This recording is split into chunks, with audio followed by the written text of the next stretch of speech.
This is a reading I'm going to do of Rayford Coleman. I got it seated here. Civil War veteran. Have a continuation to it being Rayford Coleman, Texas Cattleman. But it's done in two parts because this one has 116,000 words on it. A normal ebook, somewhere around 80. Gotta warn you about the ads. It's how YouTube makes money, somewhat. And they have gone to, instead of where mine were manual, and it would later on be that AI, excuse me a second here, AI would make a placement of ads every 6 minutes or so, which is difficult, I understand. The thing about it is, when they make money, I make money. And that's a part of the reason for having this. The real reason is to sell my ebooks. I have 31. 30 are published, one is not. And Smashwords holds the 30, smashwords.com. You can go there, look at Ronald Walker, look at Rayford Coleman, Civil War veteran, or Rayford Coleman, Texas Cattleman, or Decorated for Duty, or Summer Help Wanted, or one of those. At any rate, it will be pulled up. You will see it, and it says purchase and whatever. It's easy to do, but I'll lose money with you doing it that way. If you send me an email telling me which book you want to have, I will send you that book and give you a reduction, take $1 off, down to $5.99 instead of $6.99. Most ebooks, popular ebooks, are more than the $6.99. I am elderly, older if you will, and that seems a little ridiculous to me in some sense. But at any rate, you can see my email here at the bottom of this cover representation, and tell me which one you want. I will send it in an email as an attachment. After I have the $5.99, you can use Zeal at your bank, and it's super easy. Just sign up for it, and it continues. It's just like writing a check, only you don't have to pay for it. And I understand most banks now are charging for printing checks, which I don't really understand because we used to get them and whatever. But anyway, please subscribe to my channel and hit the like button. That helps so much with the AI search that is done by YouTube. And it's one of those things. This is about Rayford Coleman, Civil War life and after. Also contains portions of Carlton Brisbane, which I wrote about Carlton Brisbane in Decorated for Duty. It goes on about his life. He was raised as a Quaker, and they are pacifist, and he was shunned by the community when he joined the army to protect his fellow man, and he felt it his duty. We all do, I guess, to some degree. I was in the Navy. At any rate, do hit that like button. Subscribe and hit the like button. Your subscription does not have anything to do with your computer. It is only on YouTube page. And it doesn't bother, it doesn't slow down, there's no problem as far as the subscription goes. You can have thousands of subscriptions and it will not slow anything. At any rate, if I think about anything going on through this, I will talk about it. There were, with this, I took a little license. There were men, let's back up here a minute. The supplies that the Confederates had were always diminished. They were never what they really needed. and sometimes didn't get anything, whatever. At any rate, toward the end of the war, the conflict, the Confederates didn't have enough powder to load their guns, and they were mostly flintlocks, mostly you get as much harm to you as you might do to somebody you're trying to shoot. Burn your hand, burn your face, whatever. The old gunners for the Navy were all burnt because they were near where the firing was going on, and when the flame and whatever came out of that fuse hole, when it blew up, they caught part of it. And so they looked burnt, and they were. At any rate, I'm going to start here. This is chapter 1. It's going to be lengthy because that's what people have asked for.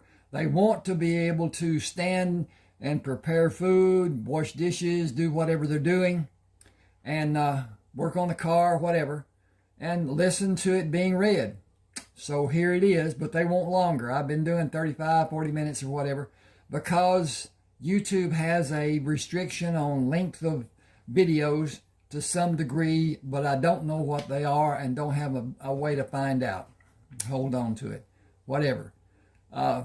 This is starting near the end of the conflict, as General Grant called it. At any rate, here we go. Charge, came the order from Major Collier. Carlton Brisbane held his position. Wait. Not everyone goes in the first wave. Hold your position to the count of 10 and do as we were ordered. Do what we practiced and run in a bent position and do a belly flop on the ground when you're close enough to engage. Be a small target and bring your wrath down on the Confederate line. If you raise your rifle into the air to reload, you will tell the Rebs where your position is. Load your rifle with it flat on the ground or as close to the ground as you can manage. Do not raise it up and do not raise your head until you are ready to fire. I'm going to change this. Give me a second here. That'd be a better thing not to do. Where is this? Aha, there it is. Okay. Up is extraneous. So I'm going to... Okay, go back. Do not raise it and do not raise your head until you are ready to fire. Find the target with your left cheek on the ground and use your right eye to look for your next target. Breathe. Okay. I'm going to save this. Just a second. And done. Okay. I'm going to interject here. This was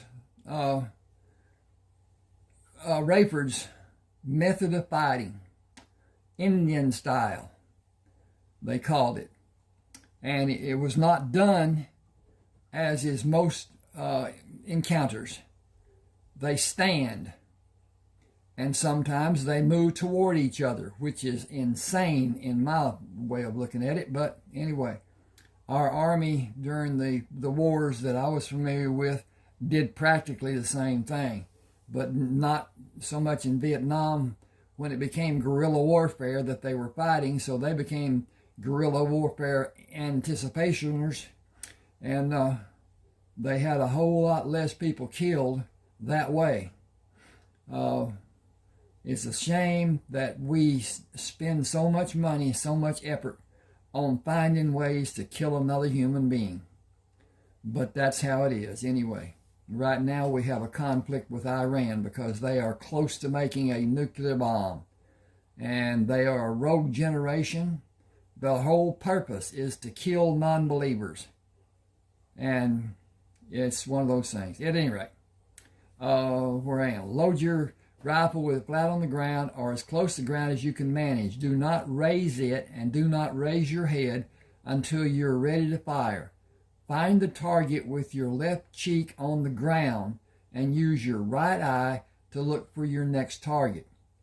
Breathe in to fill your lungs and raise your rifle to sight it on the target and let part of the air out of your lungs. Hold it and steady the tip end of the rifle while you keep it in line on the target and slowly squeeze the trigger. Let the rifle do the work. Keep your nerve and execute your duty like your life depends on it. Keep your head down and stay small, and you may live to see the end of this day. Stay on the ground until you know it is safe to do anything else. But don't get up right away.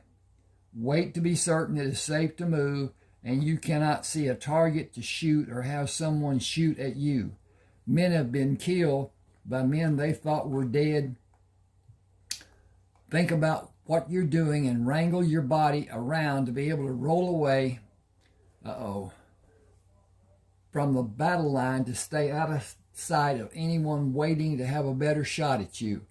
Roll until you are out of range of their guns. They are short on powder, and the range the bullet they shoot at you will travel is far less than the bullet you will fire at them. He looked at the line of men standing on the opposite side of the open field. We can go now. Do not stand straight up. Bend at your waist and knees and keep low, and stay low until you find a good position to fire from. Watch where the cannonballs are landing and move away from that area, but not far. Bent at his waist and knees, he moved straight at the men standing in a skirmish line, attempting to reload and fire again. He dropped behind the prone body of a man who was struck by a cannonball. He left one of the Henry rifles on the ground on his left side and raised the remaining Henry rifle, took aim and squeezed the trigger. He quickly pressed the left side of his head against the soft ground and levered a cartridge from the tube into the firing chamber, selected a target and fired. After firing the rifle 6 times, he continued watching the Confederate soldiers and measured the time he judged needed for the heat in the barrel of the rifle to lessen. After firing 16 times, he moved the rifle away from his body to place it safely on the ground. He moved his left hand as low as he could reach down the barrel of the second rifle and pulled it up a few inches. Moved his hand lower on the rifle and inched the rifle higher. He caught the end of the barrel in his right hand and pulled it as far as his right hand could reach. Feeling the leather covering the butt end of the rifle, with his left hand he began swinging the butt away and gradually pulled the rifle in a circle over his head and around to his right side. He moved up on his elbows, pulled the hammer back, took careful aim at a clear target, and squeezed the trigger. Jacking the empty shell out, he levered another cartridge into the firing chamber, located a standing target, and squeezed the trigger and waited for the barrel to cool before he fired again. He shot 16 times and reloaded the first rifle to fire 9 times before he stopped to watch the line of men move out of sight. Rayford Coleman asked, "Why did you stop firing the rifle? Are you out of ammunition? I have enough for both of us." Carlton smiled. "Thankfully, the rebels are retreating." Gathering the spent rounds, he placed them in a leather pouch he kept on his left side and loaded both rifles. The day is over without a winner being declared. We lost men and they lost men. No doubt we will do it again tomorrow. Staying where I am seems to be the best plan for action for the next few minutes. I have been shot in my back 3 times, once in my butt, twice in the back of my left leg because I did not wait as long as I should have. The problem I have is knowing how long is long enough. Crawling on my knees and hands while holding the rifle muzzles to drag the rifles got me shot in my leg and butt. The experiences are not beneficial for the rifles or for me. Sergeant Bennett came to shout at them, "Major Collier wants both of you." Rayford shouted back, "If I'm not getting commotion, it is not worth the effort it takes to go there. You better get your ass over there. You know how bad he can be when he's mad. He can be any way he wants to be. He knows where his bread is buttered. Please don't rile him. We need you to be with us. You and Coleman too." I will tolerate almost anything he has to say, but he will not exercise any of his self-righteous dominion over me. We have been down that road twice in the last 2 days. The old saying is, the third time is a charm. Carlton carried both rifles and did not salute Major Collier. Yes, sir, Major. Sergeant Brisbane, you are assigned to the 2nd Battalion Field Hospital. Take Sergeant Coleman with you. I told you to exercise chivalry, and you both disobeyed my orders with your animalistic tactics. I cannot discipline you or Sergeant Coleman, but I can move you out of my command. You are disruptive men. When you are reassigned, make sure it is not coming back under my command. Yes, sir. Thank you, sir. Rayford turned sharply and marched away from Major Collier with Carlton beside him. I intend to use the tactics I've been using, and no one will get me killed by having me stand as a target to be shot. General McClellan was as bad as every officer we had commanded us. Wait a minute. General McClellan was as bad as every officer we had command us. So sure, that could not be commanded. Who? Possibly. Okay. War is not gentlemanly. It is not courteous or chivalrous. It is stupid for anyone to believe. That is stupid for anyone to believe. Carlton remained grim. What is even more stupid is working under a doctor in another field hospital. I will not accept being assigned as Major Collier ordered. I am going to see General Grant. Get your gear, find him out, and come with me. This day will be an awakening or disaster according to what General Grant wants it to be. If he offers a drink, take it and wait to follow what he does. It will be a test. Do as he does, and the verdict of the test will be in your favor. I think I need a comma there. Let's see what it says. It says, no, do as he do. Oh, they stopped when 2 soldiers blocked the road. What is your business, Sergeant? Administration duties for General Grant. He is in the big tent in the center of the camp. The soldiers watched Carlton and Rayford ride toward the encampment. You did not follow instructions. I know those men, Sergeant Brisbane and Sergeant Coleman. What are they that you would disobey orders? Decorated men looking for a sit-down with General Grant. Are you brave enough to ask to see him? I am not brave enough to do more than salute and keep my eyes front and center when I meet him or anyone on his staff. That position may serve you well. They will be welcomed to his tent and probably enjoy a private meal with the general. We will be standing duty and wondering what kind of weather we're going to see. 2 soldiers took the horses when Carlton and Rayford stopped at the right side of the tent. I do not know how long we will be here. After a few minutes, let them drink. I'll tell you if you need to do more with them. Yes, sir, Sergeant Brisbane. General Grant knows you are here. You can go inside, sir. Thank you. Rayford, we are next in line. I hope it's a party and not a hanging. General Grant sat behind a large desk. Why would it be a hanging, Sergeant Coleman? Disobeying orders, sir. I countermanded the orders. Okay, let's make them those orders. Oh, S. Oh, we did that. Now let's just hit this little button right up here, and hit this little button right down here, and hit this little button right there, and hit that little button right there, and it's saved and download. Oh, I countermanded those orders. You are both advanced to the rank of lieutenant. You both received accommodations for services rendered. You are subsequently assigned to Colonel Jacobson under Major Nilsson. You will train the troops in any manner you wish to have them learn. You will not face opposition from Major Nilsson, and certainly not from Colonel Jacobson. Draw proper uniforms and new firearms and ammunition from the quartermaster. First, honor me by having a glass of wine. I will invite you for dinner tonight. Only previous plans were made for me. I will send for you at another time. Carlton waited for him to pour 3 glasses. Will you permit us to wear what we have now? We will not have an occasion to use the new uniform, sir. You will when I send for you. Wear whatever you like until then. Train the men to use your tactics so they can train other men. What is the wound count for you, Lieutenant Brisbane? Going on 18, sir. If I had you stripped and counted the wounds, would I only find 18? No, sir.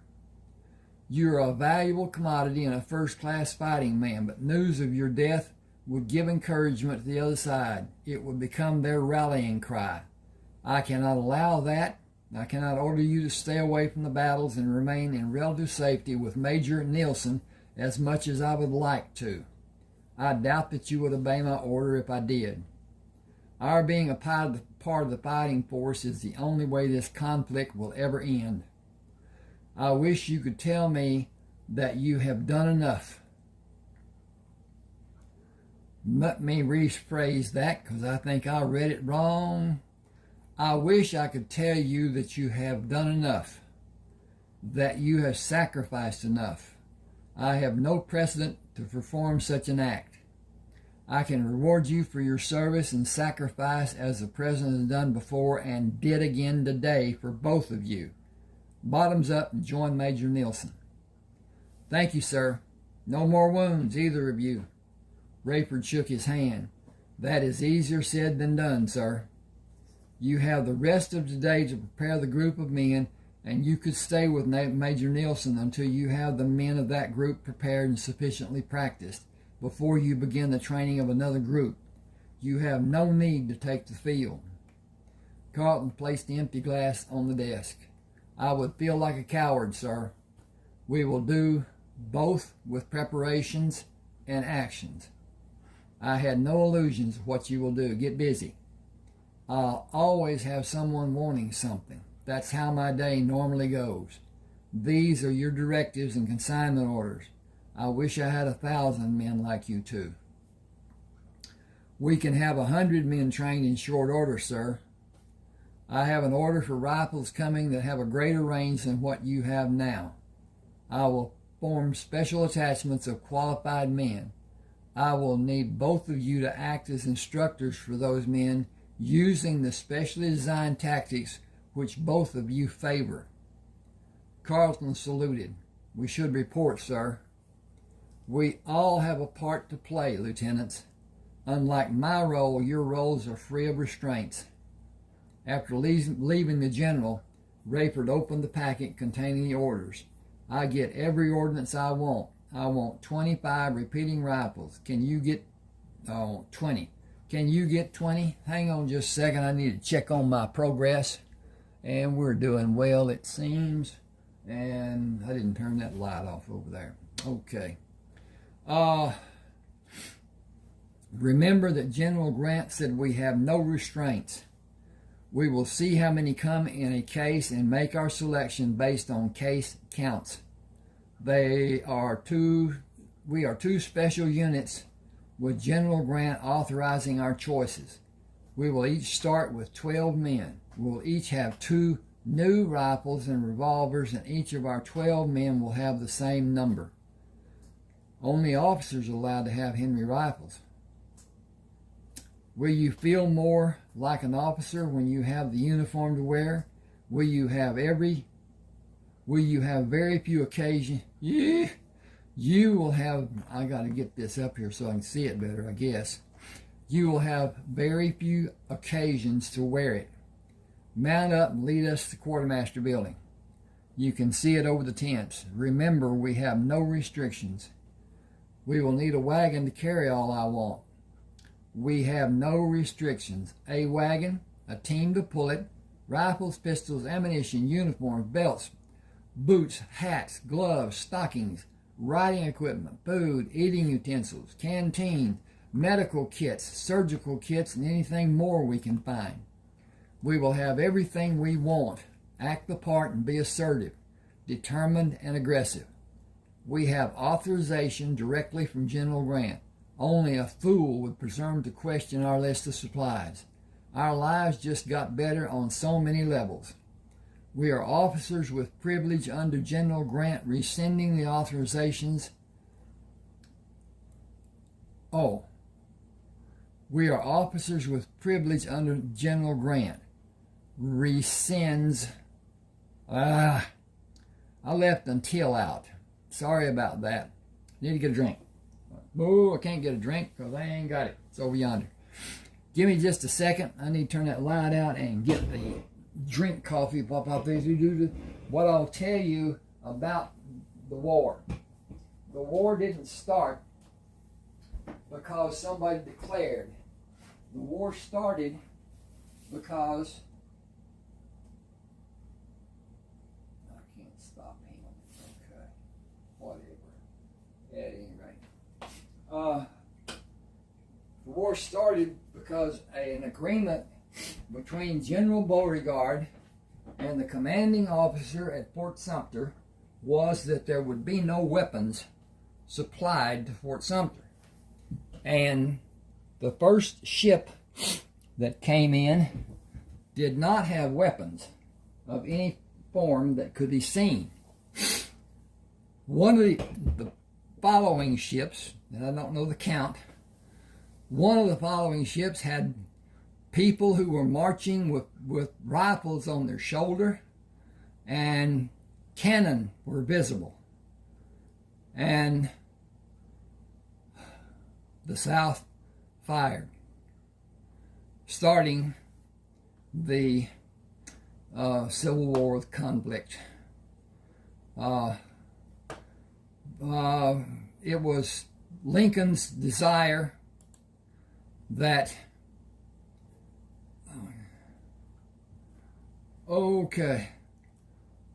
that the South be industrialized like the North and build the economy.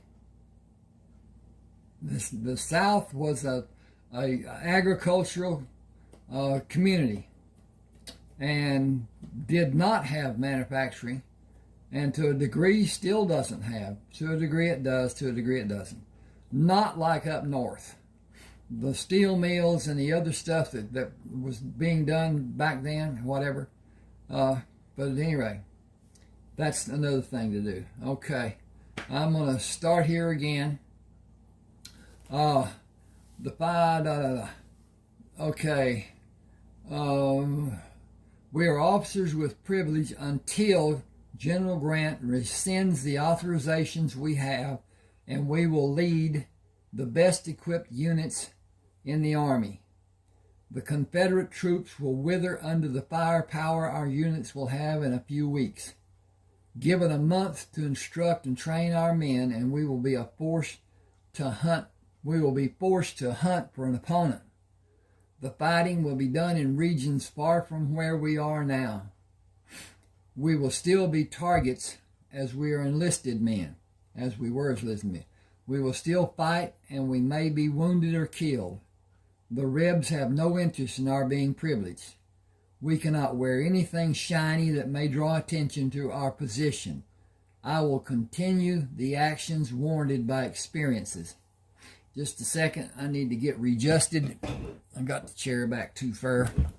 Don't have a microphone, just the telephone microphone, and it's insufficient to some degree. At any rate, fill your wagon while I have mine filled, and we will report to Major Nilsson. A soldier took the horses. I'll water them and tie them to the post. See Captain Gorman inside. Carlton and Rayford moved up the steps and saluted Captain Gorman. We have authorizations from General Grant for all we will need. Tell Sergeant Klein what you need and sign the supply chit. Will you have 2 wagons brought to the back to be loaded? Will you have 2 wagons brought to be loaded? They will be waiting at the rear of the building, and more will be brought around if they are needed. He looked at Rayford. Tell Sergeant Morton what you need and sign the supply chit. He and Sergeant Klein will have the wagons loaded. What units are you assigned to? Both of us will report to Major Nilsson who is commanded by Colonel Jacobson. Major Nielsen is from the same county in Alabama as me. I have not seen my home since the war started. I got to go home every 6 months before the war broke out. Can I see your papers again? Are you Sergeant Brisbane? Have you recently been promoted to the rank of full lieutenant? I received the promotion today. You saved my brother when another doctor said he was dying and to let him. William Gorman. Captain Gorman, I dressed his wounds and cared for him for more than a month. Is he still with McClellan? He died last year. I am sorry for your loss. He was a good man and a fine officer. Thank you. He waved his hand in the air. Sergeant Klein, Sergeant Morton, take care of the needs of these men. Everything they need will be loaded in wagons at the rear. Have them sign for the supplies. Orders from General Grant. What unit will we list? You can fill their request as ordered by General Grant. Do I need to say more? We will do as you ordered, and you do not need to say more, Major. Lieutenant Brisbane, please come with me, sir. Sergeant Morton saluted Rayford. I'll be honored to help you, sir. Please follow me to the warehouse. Thank you, Sergeant. As they entered the warehouse, Sergeant Morton did a wide sweeping with his left hand. Where do I start? A new uniform? That will be suitable. Then about half of everything you have to offer. One wagon may not hold all it seems that you want. We were ordered by General Grant to train the men. We cannot do that without equipping and supplying them with what they need, and I cannot perform as I desire without the needed equipment and supplies. I will not change the order to fit into one wagon. You may see this to be taking inventory from your warehouse, but it is not yours or the United States Army property. It is supplies and equipment belonging to the men fighting this war. I can cause you to have a problem you will not easily live with if that is your choice. 5 soldiers came in the warehouse led by Corporal Forrester. Work detail reporting is ordered. We will open the doors to the loading dock and load the wagons with your permission, Lieutenant. That is the order of the day. Thanks to all of you. I will mention you to General Grant when I see him. He waited for the detail to open the doors. Will you cooperate, or will I find someone who will? I will do as I've been ordered. That will be sufficient. Wear the insignias and uniforms for officers. Carlton walked with Sergeant Klein into the warehouse, followed by 5 men. We should start with the cases of Henry rifles and Colt revolvers, not Springfield rifles. How many rifles are in each case? 12, sir. Put 5 cases in each wagon. 50 Colt revolvers and 25 cases of ammunition for the revolvers and 60 cases for the rifle in each wagon. Load a second and third wagon if that is needed to take the wagons to Major Nielsen's camp. Bring 2 additional wagons and we will continue. Carlton and Rayford rode horses to lead the 5 wagons. I am following the tracks made by the first set of wagons, as I am not certain where Major Nielsen is located. Captain Gorman told me his camp is 8 miles southwest of the main camp. We are tracking in that general direction. How did your experience fare? I heard part of your conversation before we came into the warehouse. Sergeant Morton was not happy with the prospect of losing a large amount of inventory. We came to a mutual understanding. It is always nice to have a good accord with people. His remembering that I will see General Grant sometime in the near future brought about a completely different attitude toward my needs. Rayford stood up in the stirrups. I think that could be just, don't need the up. Okay, let's do this. Ding, ding, ding. Rayford stood in the stirrups. I see the coverings of wagons. We should meet sentries in a few minutes. And that should have, it do. Coming to the crest of a hill, they looked down on a large camp and waved at two men guarding the perimeter of the camp. Easing back on the reins when they came to the guards, Carlton held up his hand to stop the wagons. "I am Lieutenant Brisbane, and this is Lieutenant Coleman. Major Nelson is in the tent with the flag. Report to him, sir." The guards moved to see opposite sides of the wagons and moved back to their original position when the wagons passed by them. "Lieutenant Brisbane has been wounded more times than any man in American history. It is rumored that he has killed more than 1,000 men." Can one man kill that many? When he enlisted, he was carrying his own weapons. Rumor has it that he killed as many as 40 men a day on some days. With all the battles that have happened, it is not beyond reason for him to have killed that many and many more over the last 3 years. It has been said that tomorrow we will face the best soldiers the Confederacy has. That's the reason General Grant sent so many soldiers to help. The first 6 wagons that come in were loaded with rifles and ammunition. Lord only knows what's in the last 5. The top coverings were lashed down, the rear opening was drawn shut. The teams pulling the wagons were unhitched when the wagons were parked beside the other wagons in an open area west of the camp. Carlton dismounted and gave the reins to the soldier. "Give him water and feed. I believe we will not need our mounts for some time." He looked inside the tent and saluted Major Nelson. "Lieutenant Brisbane reporting for duty, sir." "Come in. Bring Lieutenant Coleman with you. I had a message from General Grant. You and Lieutenant Coleman will instruct our most accurate riflemen in new tactics, such as the American Indians of the Southwest developed." "That is true, sir, to a small degree."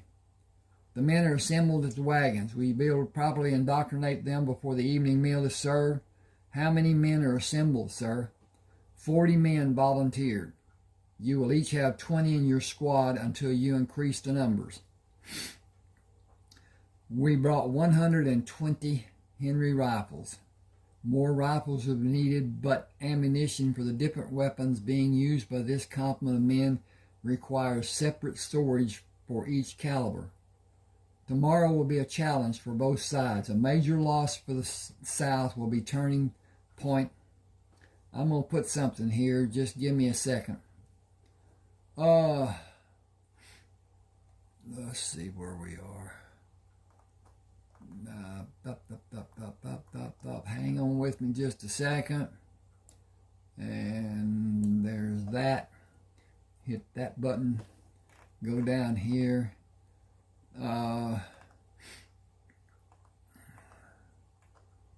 Here we go, right bar. And we're going to hit this. Add that. Add that. Okay. Major Nielsen said, tomorrow will be a challenge for both sides. A major loss for the South will be a turning point in General Lee's ability to wage war in all the sections of the country the South troops are defending, the Southern troops. The elite fighting men from the Confederacy are reported to be massed for a major offensive. They should use the same tactics we have faced. They should use the same tactics we have faced so many times, and we should be able to repel the attack after the initial stand. If we are able to diminish the number of men who will come into the field after the opening volleys, the attack as planned may have little effect, and we should defeat the charge. That will end the campaign. They will gather more men and possibly do the same the day after. If we are able to maintain our positions and, hang on a second, repel the charge that day, they will withdraw. We have the greater number of men and we are better equipped. The rifles you brought might be the difference to decide how the battle will end, and the Confederate troops may withdraw tomorrow. I was concerned before both of you came with the wagon loads of ordnance. I am confident we will be victorious with your help. See to your duties and come for dinner and a poker game. Colonel Jacobson will be there. Here. Should be there. I'm gonna make that there, just for clarity. And his insistence is the reason you are here. It is my fervent hope that the outcome tomorrow will be a turning point in this conflict. Thank you, sir. By your leave. Do your best and come back with great news about the abilities of the men. I wish we had more time to train them, sir. I have the same wish. Wish for the men to understand your instructions and be able to act as you have done to prove the tactics to be successful. Actions are the only answers now. Tomorrow until this horrible war is ended. Hang on just a second. I'm going to do some stuff over here. Be with you in just a second.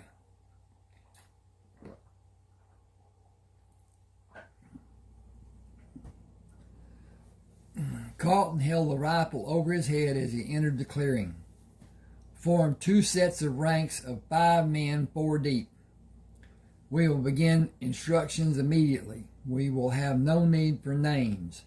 This exercise is being carried out to teach you a new method of preparing for acting in and accomplishing success in the field tomorrow and the following days. I see I have 23 men and Lieutenant Coleman has 22. Each of you will have rifles issued to you after this exercise. Form 2 circles and give us your complete attention. We will listen to questions after these exercises are completed. We will teach you how to approach the position you will take in the field and how you will manage your actions during the battle. We will act as an example for the actions you should perform tomorrow. Open a space to allow us to enter the field and establish a position to fire from. Your new rifles will hit a target at a greater distance than the opposing men will be able to shoot. We will demonstrate how to calculate a necessary distance after demonstrating what your action should be. Both Carlton and Rayford moved outside the 2 circles and approached in bent postures. Keep your head down, shoulders forward, bent at your waist and at your knees. Present a target that will be too small at a specified distance for a man to accurately fire his weapon at you.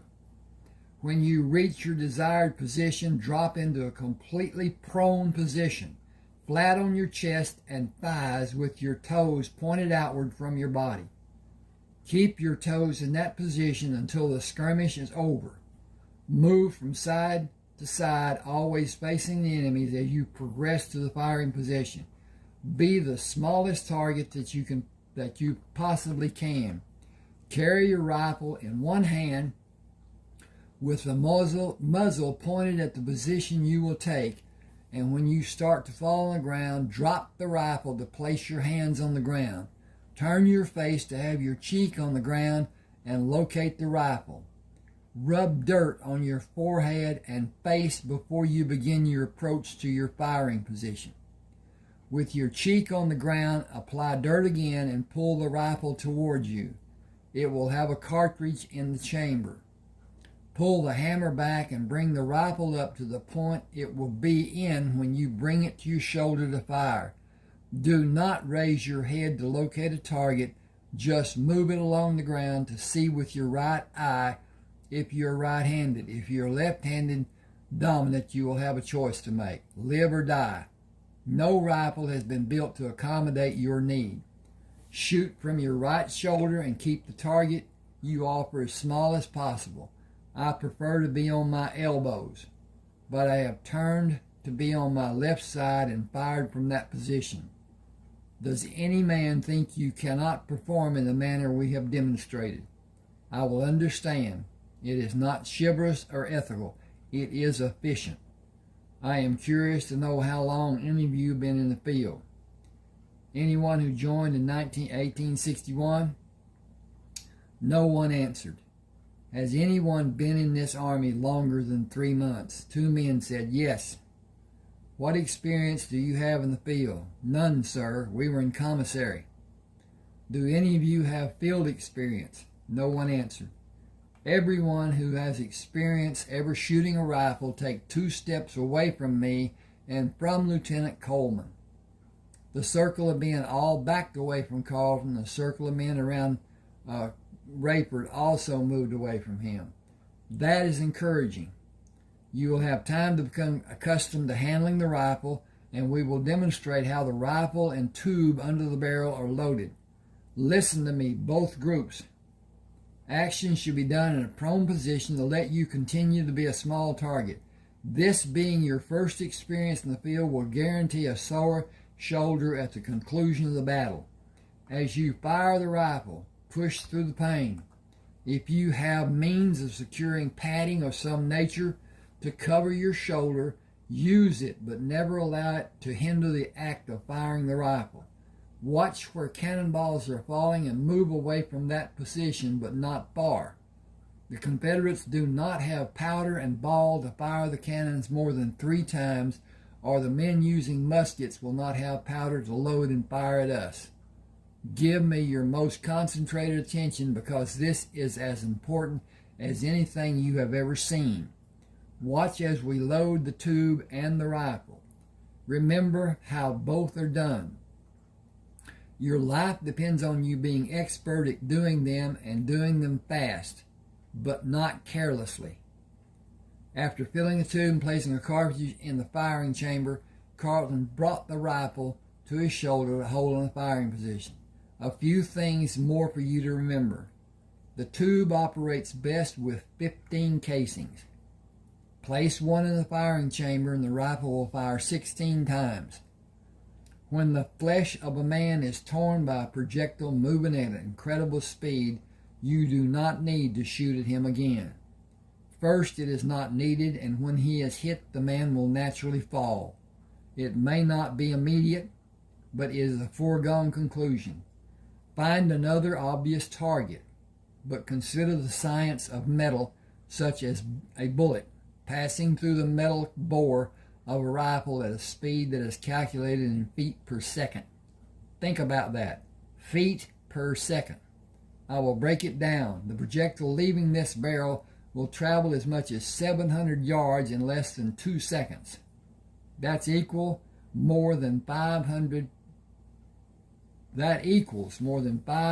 feet per second. Many of the men in the opposing army are firing muzzle-loading muskets. They can be fired and reloaded and fired again. The Henry rifle can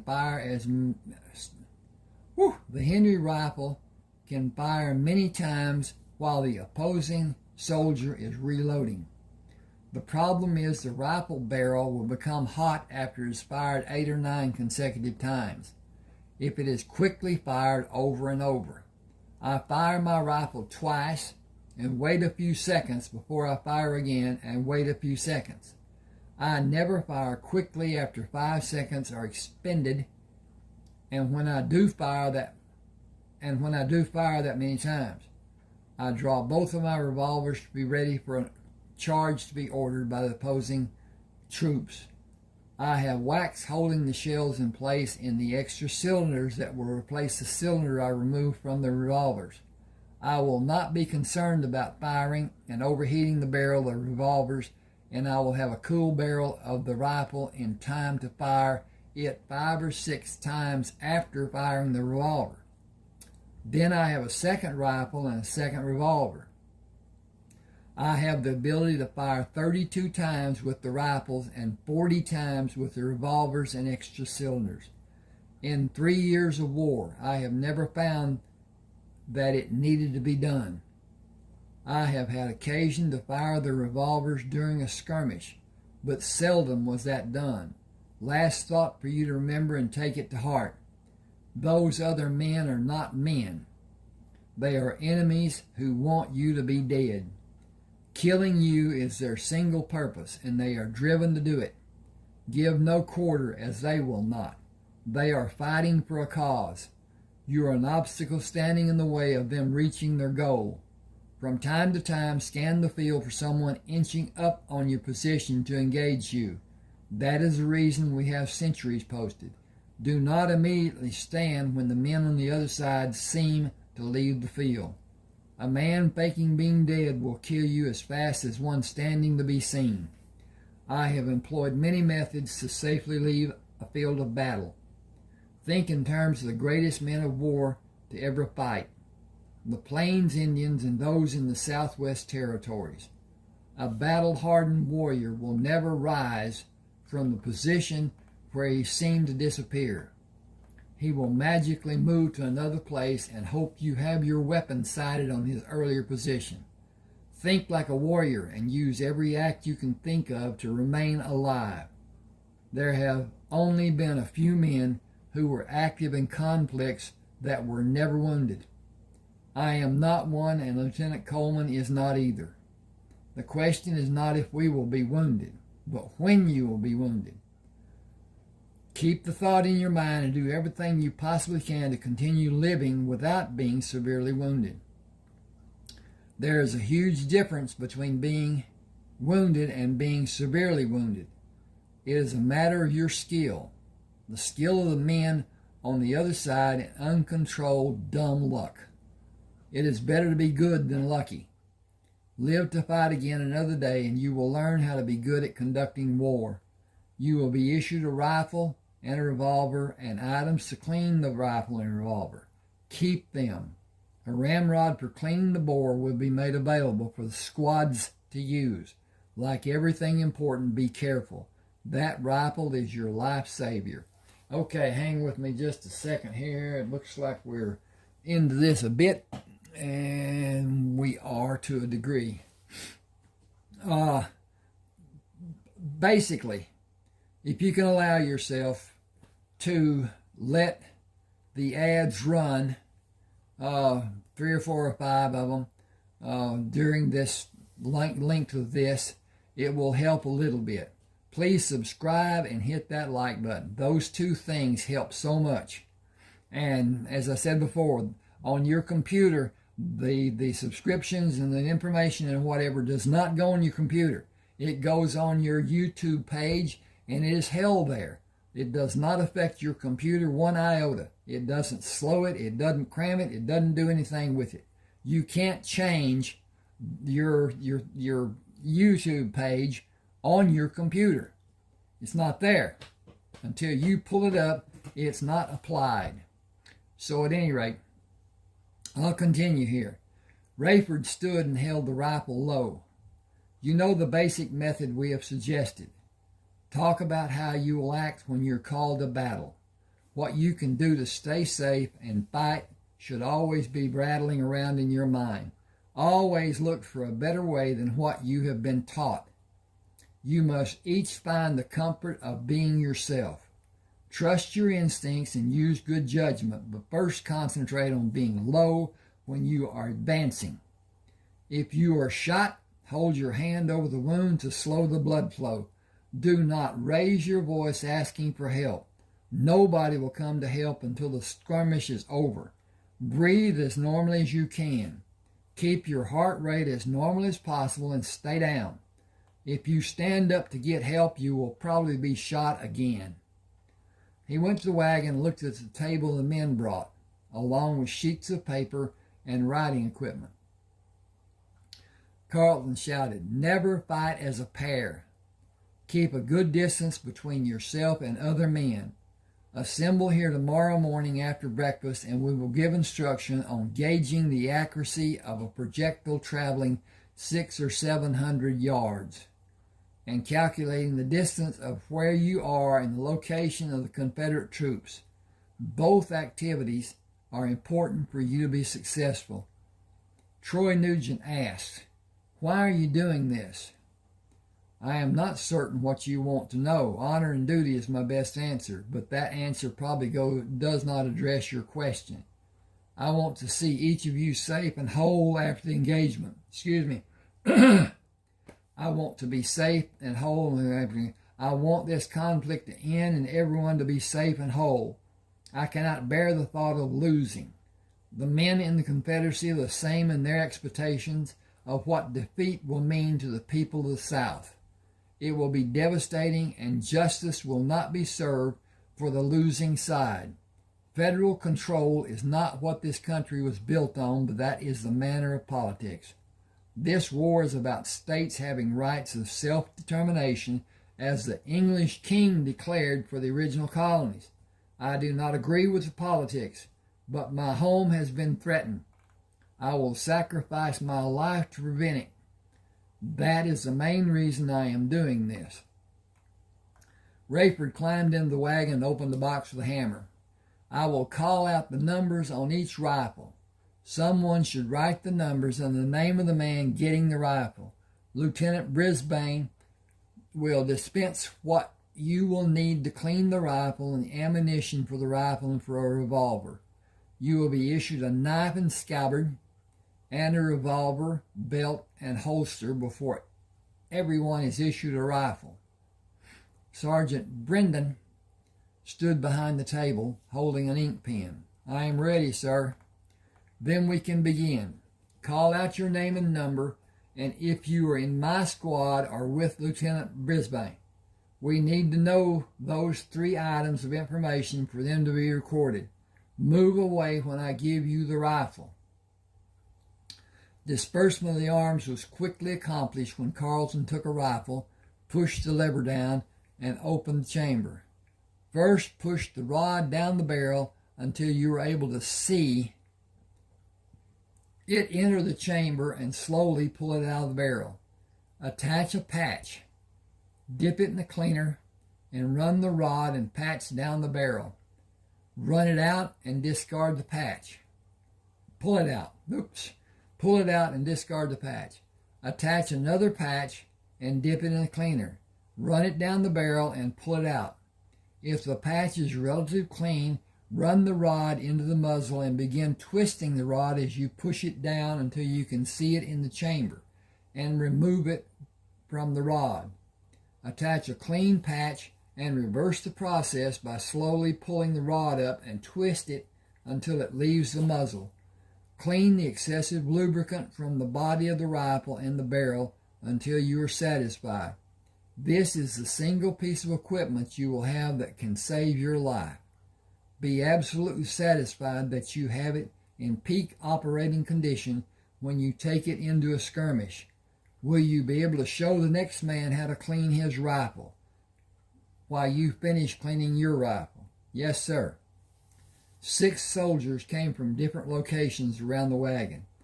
Sir, I am Sergeant Blevins, assigned to guard the wagons with Trowbridge, Hawkins, Tatum, Stevens, and Rollins. Can we get the new rifles too? Do you have rate as a marksman? I can bark a squirrel at 50 yards. I can put him on the ground while he's still on the limb with a new Henry rifle, sir. We are all skilled marksmen. I have a mission tomorrow. I can use each of you if you're willing to face a cannon crew or more than one. My intention is to eliminate every man who makes an attempt to use the mechanism the Confederates have to launch a cannonball at our troops. Are you accustomed to firing uphill? Take a sight and raise the barrel to compensate. The same is true of distance shooting, except I have specially loaded bullets with maximum amount of powder. They can be dangerous if they are not used within a few hours of being loaded and the projectile is pressed into place. They will accurately reach a man 800 yards from your position with proper use of the rifle. You will not be as accurate shooting from a standing position with that much firepower, and it is not known if the soldiers we will face tomorrow have special rifles made in a foreign country that have a greater accuracy at a greater rate distance than the standard arms we have encountered. We will not linger in one location long enough to be a marked target. Guerrilla tactics, the Spanish word for the little war. Surprise and ambush tactics, not fighting in the acceptable way. I want to be included, sir. It may be more dangerous than facing the line of soldiers shooting at us. The extra charges in our bullets will allow us to be out of range of the standard weapons the Confederates have. I doubt that they will have a long-range weapon because Europe has promised they will not become involved in this conflict. The French promised General Lee that they would give the South support, and all the prominent countries voiced their opposition to it being done. The French would contend with the American Navy, and I believe that would be a catastrophe for them. Did you watch the performance Lieutenant Coleman and I enacted about staying low when we approached the firing position to engage the Confederate Army? I believe we are aware of the intention. Excuse me a minute. Oh, I've got to check on this thing. And we are about halfway finished.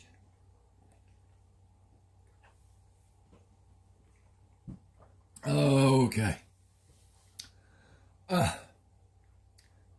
Will you, boy, will you school them about the correctness of their actions if their desire to perform is less than desirable? Will you school them about the correctness?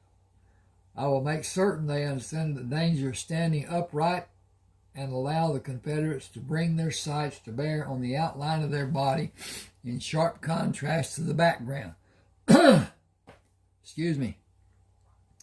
No one should be defiant at the point of acting stupid and suffer a wound or be killed. Secure this area after the disbursement of the arms is finished. Allow no one inside one of the wagons for any reason. The wagons and the contents are protected by order of General Grant. You should allow him access if he comes here.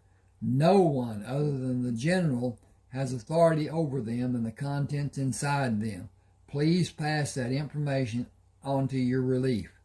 Instruct and drill the men until you're satisfied or until darkness prohibits more being done. I will, thank you, sir. Rayford found Coleman arranging the articles the horses would carry to the tents they were assigned. It seems you have the situation well in hand. This is the most difficult activity we will endure during this conflict.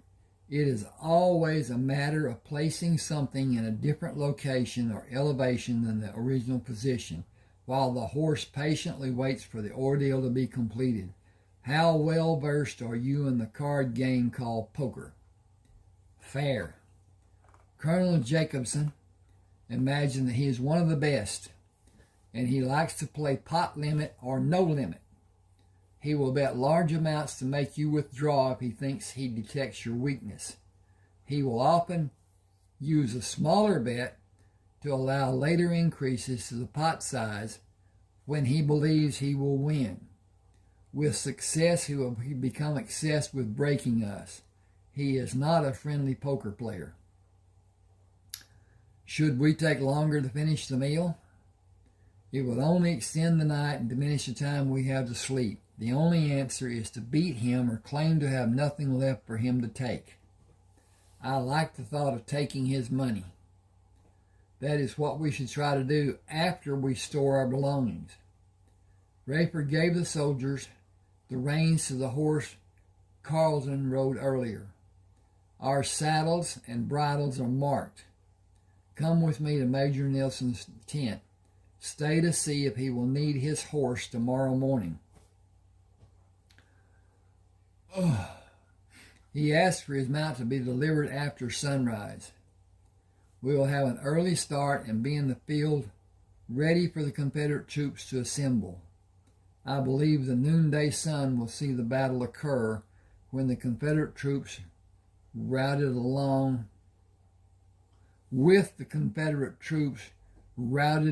before the morning is over. I hope so, sir. Rayford stepped down and gave the reins to the soldier. Thank you and have a good night. The man remained silent and turned the horses to take them away. Carleton opened the flap of the tent and came outside. It is time for us to wash for dinner. They are both about 3 sheets in the wind. I think they will drink more than they eat. I also think you and I should take our leave and retire early. They may not feel we should. How do you feel about a fight between you and me, and if we are able to carry our argument outside the tent to settle it with a manly art?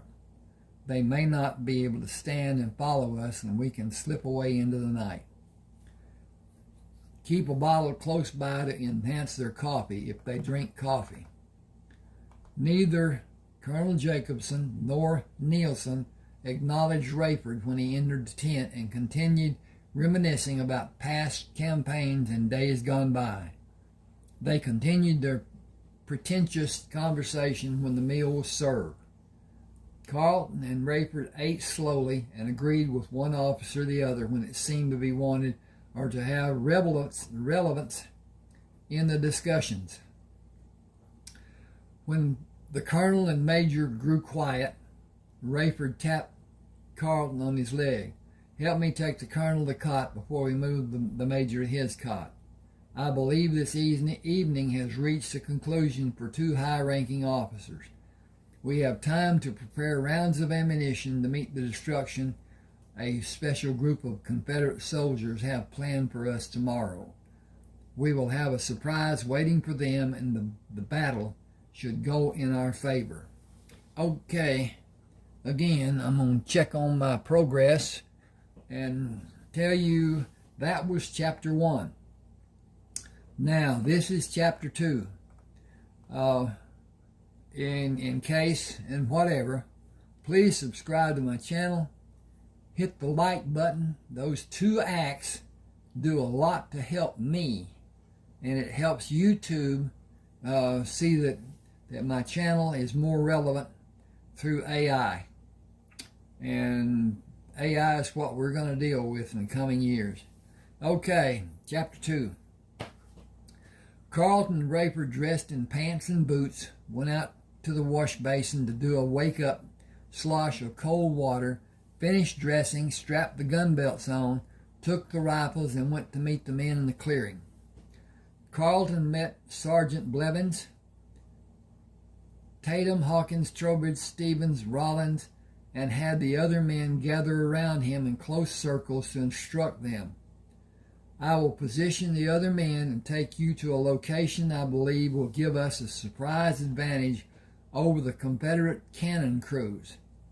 Lieutenant Coleman will position the men in his squad and find what he believes will give him and 8 men the same advantage that I believe we will have. The Confederates will bring the cannons first, and their attention will be on having the cannon placed to have the greatest effect. I have experienced the selections the Confederates make so many times that I can place us within a few yards of having the best field of fire on the cannon crew members. Old habits will get you killed. Being unpredictable may save your life. These arranged battles are completely predictable. Confederate men dug shallow holes yesterday to guard the cannon crews. We dug holes to counter those positions. We will be farther away from the front line of the men who will make use of them. Their rifle shots will not reach us. After their first volley, the Confederates will reload and fire. Following that practice 5 times, they will reload and mount a charge. Facing repeating rifles will stop the charge, and the troops will probably follow what they have previously done and withdraw.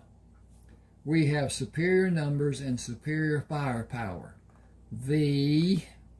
Got to hold up here. Confederate Army has never exercised patience except in attempts to disrupt our supply shipments. Every battle has been an exercise in courtesy. I do not understand their mindset or their practices. We will not do more than end this battle as soon as possible. If everyone has their ammunition and is prepared to work to that end, come with me and we'll find the favorable firing positions. Rayford met Sergeant Brendan, and the 7 men Sergeant Brendan chose to fire on the cannon crews. The men in my squad, gather around. Take these bags of ammunition to load your rifles and keep the charges you have in the leather bags you will take out of this wagon. I think you will fire less than 16 times. We were up into the wee hours of this morning loading the ammunition. Use it wisely. Take targets that are well defined and let others take out the ones less defined until the less defined targets are all you see. Use your good judgment and stay low to the ground. Do not be well-defined targets for the other side.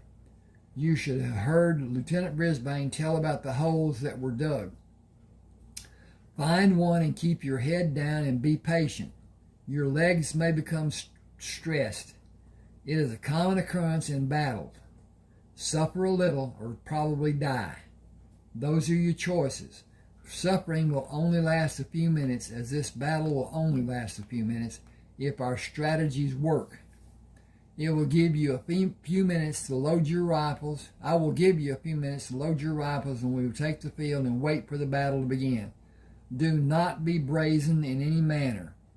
Live to fight another day, please. Do not wait for orders. When the firing begins, do your best to end this skirmish quickly with good judgment and considerable patience.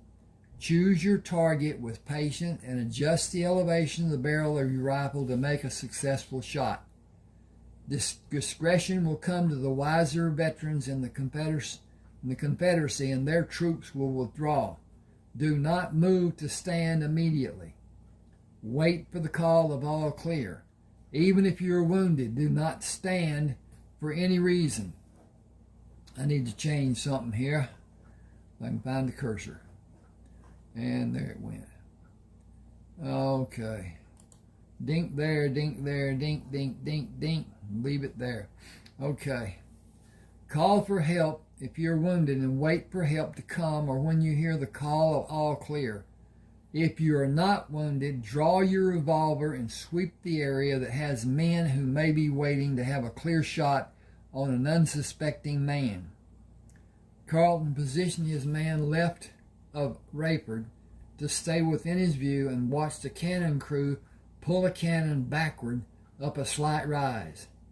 Sighting on the closest man pulling on the tongue of the carriage, he squeezed the trigger and brought the barrel down after the recoil to watch the man fall backward.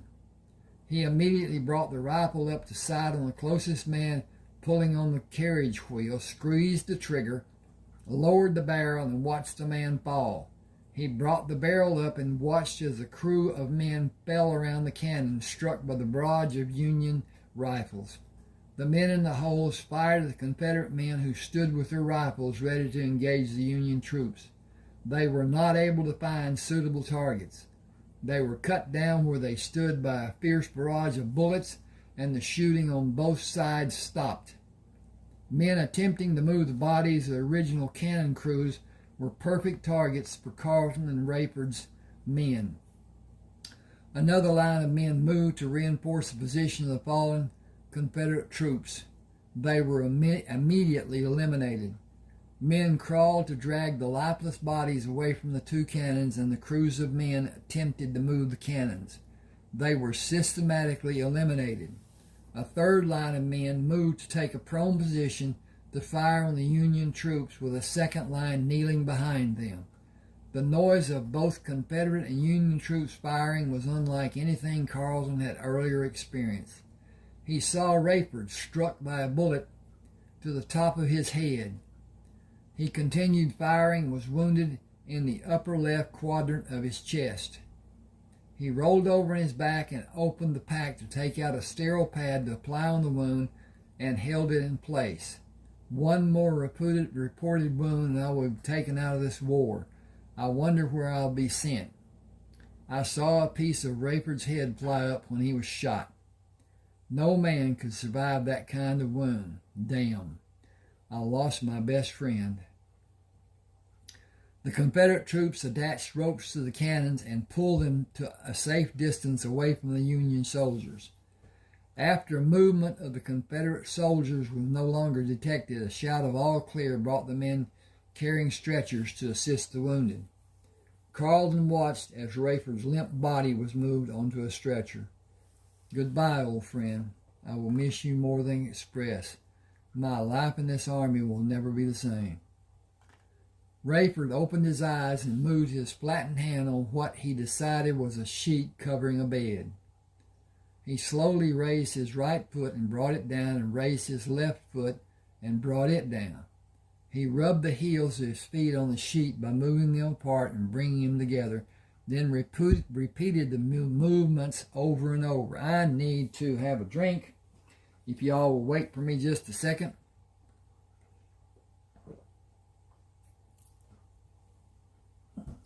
Okay. He heard the voice of a woman. I guess you decided to rejoin us. You have been unconscious for 3 days and nights. Can you tell me if you have pain? I am not able to see clearly. Looking up, I can see something that is the color white. Is it the ceiling? Yes, do you want anything? I am thirsty and hungry, and the right side of my head itches. Are my arms tied? You have restraints. You removed the gloves, and the nurse who was sitting with you placed the restraints on your wrist. You have an open head wound that should not be touched.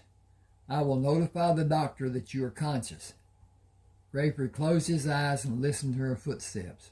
She must be a heavy woman, judging by the sound she makes walking. She drags her feet between steps, which is an indication of a short woman.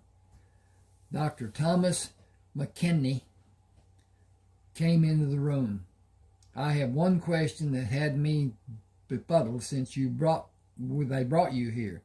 What were you wearing on your head? I am certain it saved your life. It is a soccer helmet I got from an Englishman. It was fashioned in the same manner the Plains Indians make a skull cap to anchor the prominent feathers of a full-length headdress. Well, it is badly damaged football helmet now. You can have solid food and liquid, but you cannot raise your head. I will suture the wound in a few days. The scalp was torn, and a furrow in your skull is causing swelling. Once the swelling abates and the skin edges are viable for suturing, I will proceed. You have restraints that can be removed until you feel you will be able to sleep. The wound is moisturized with ointment. A temporary bandage is protecting the wound. It will remain in place until the wound can be sutured. Sutured. I imagine it will be 3 to 4 days before suturing will be possible. Nurse Stanfield told me you were able to see, but your vision is not clear. That is a symptom of a head wound such as yours. Relaxing and closing your eyes will be the best help for the condition to subside and normal vision returns. I have patients who need me. I will check on you tomorrow around this time. The best medicine for your condition is eating healthy food and giving yourself time to recuperate. It will require more time than you will probably want to endure. You will not be able to continue in the Army. You cannot tolerate the repercussions of firearms in the battlefield. You may never be able to. I will stand in the doorway and talk to you. Repeat what I say if you are able. He went to stand in the doorway and spoke softly. Wellington Methodist Hospital. Can you speak a little louder? That was a test of your ability to hear. Your ability may be recovered in time. He abruptly turned and walked down the hall. Give Mr. Coleman anything we have in small portions to determine what he can tolerate tolerate solid food, and all the water he is able to drink an hour after he eats. Keep him calm as flat on the bed as possible, with no head movement. I would prefer that he not move at all. That is asking too much from him, I'm certain. Nurse Stanfield brought the tray with dishes and bowls covering it. You have not had solid food since we received you. You have no place to go, and haste will not serve you. I will give you small portions and wait for the signs of rejection or tolerance. It is the only means we have to test if you can tolerate solid food. Why shouldn't I? Open your mouth for lemon custard without meringue. You will have an indication in a few seconds. If you become nauseous, this experiment will be over until late tomorrow. I was encouraged when you said you were hungry. That is a great indication that you will be able to tolerate solid food. How do you feel? Hungry. I will not have a problem keeping food down. You must wait for even the smallest portion. You must not raise your head. The pain you will suffer will tell you not to do that. The apparatus you had on your head deflected the bullet, or your life would have surely been ended. What am I supposed to do when nature calls? As you have been doing, as we have been doing. They are normal processes. But I cannot turn on my side. You will only try once, and wisdom will come to you in a flash of excruciating pain.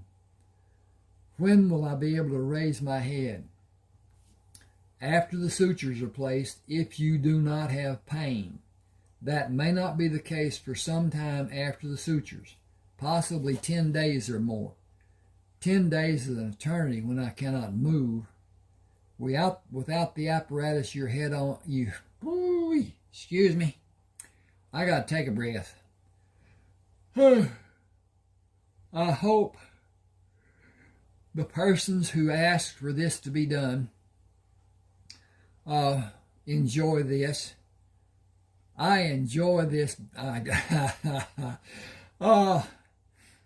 enjoy reading my writing, and I am able to read my writing differently than I was in the exercise of doing edits. And it can never be overdone. There's always something, a word missed, a punctuation mark not placed, one place that should not be there, some word misspelled. I have the worst time with parameter and perimeter. And the English language is so much just not... at any rate. Okay. Without the apparatus you had on your head, no movement would be possible because you would no longer exist. Count your blessing. Close your mouth if anything negative is coming to the surface. Sleep when you're able. Do figures in your mind. Play a mind game. 10 days is nothing. I will be back in a few minutes to finish giving you food. Removing the bandage on the afternoon of the third day after Rayford became conscious, Dr. McKechnie applied ointment and placed a new bandage. I will suture the edges of the skin tomorrow at this time after rounds are made. You can attempt to raise your head after the sutures are finished. If you are without pain, you may be released a few days later. Observation time is needed to check for infection. Continue as you are with your head reclined. It has not been itchy for several days. I have not suffered any degree of pruritus. Protection is imperative. You may be able to leave the hospital before the end of next week. It will be determined by the advanced regeneration of your scalp and how well you continue tolerating solid food. Can I go to the bathroom before I sleep tonight? That determination will be made after the wound is closed. Where is the helmet I wore? It is inside the wagon behind the hospital. I want to keep it. It is with your other belongings. Can someone steal it? It is guarded by soldiers day and night. Colonel Grant ordered it. You should not have a concern about the safety of your possessions. Will someone have one of the soldiers come to talk to me? They stand an 8-hour duty. The man on duty now will be relieved at 3 this afternoon. Perhaps he will come. Do you know their names? I am sorry. I will have a message taken to them. Thank you. Will you remain calm and still? I will. Thank you. You have 7 wounds that have projectiles which are only inches below the surface of your skin. They may cause problems later in your life. I will remove them if you authorize it to be done. Where do I need to sign?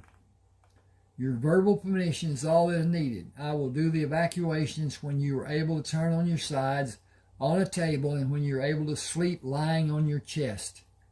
I sleep equally well on my back or front. I really have no preference. Give me a minute.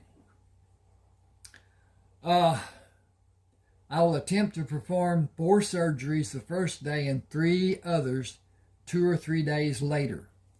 Other than the fact that I was shot, what happened to me? Why is my vision less than it was before? What will I find to be wrong when I can finally stand up? You will find that you are not able to maintain your balance. You suffered the trauma of being shot. Your equilibrium has been adversely affected and you will have dizzy spells until your body decides to allow the trauma to dissipate. Dizziness is a term used to describe a range of sensations, such as feeling faint, woozy, weak, or unsteady. Dizziness that creates the false sense that you or your surroundings are spinning or moving is called vertigo. You will find that you have a vast range of problems that your body will attempt to produce a compensation in one form or another. I will not attempt to pretend I know when the process will be completed and you will return to whatever you called normal before you were shot. It is a mystery that has no absolute finality. You may never reach the state you developed through your growth years. You may find you have improvements in certain skills where you were previously deficient or completely lacking in before being wounded. Some may be novelties, while others may be great improvements, physically, psychologically, or cognitively. Your level of awareness indicates that changes have been propagated. It may be years before you are fully aware of the true extent of the changes. He went to the door and turned back. Notice what you will find to be different than before you were wounded. If it is likely to enhance your life, build on that trait. Embrace and nourish it. I'll see you tomorrow around this time.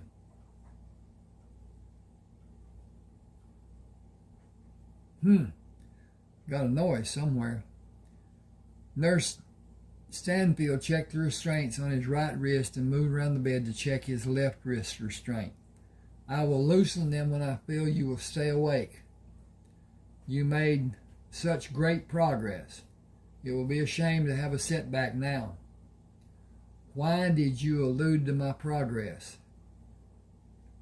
So many indications. Solid food the first day, wanting to take care of your toiletries. Exercising patience when getting out of bed is one of the strongest desires. I need to check on 2 patients. I will not be gone long. I am stationary. I cannot move. I have been fed and cleaned, and I guess say that I have been nursed. Guess I can say. Hope you and other nurses know how grateful I am and how embarrassed. Thank you for all you do. Rayford heard a door down the hallway open and close. I have not heard that sound until now. It was definitely a door moving. Is my hearing improving? Is there a reason I have not heard the door until now? Being immobile will not be something I will miss doing in my old age. Heavy footsteps in the hall drew his attention away from considering his possible gain in hearing. The sound of footsteps stopped at the doorway. Lieutenant, I am Sergeant Tyrell. I have been standing guard duty at your wagon. Can I do something for you? Anything, sir. Can you sit with me a little while? I have not had news of happenings for these many days.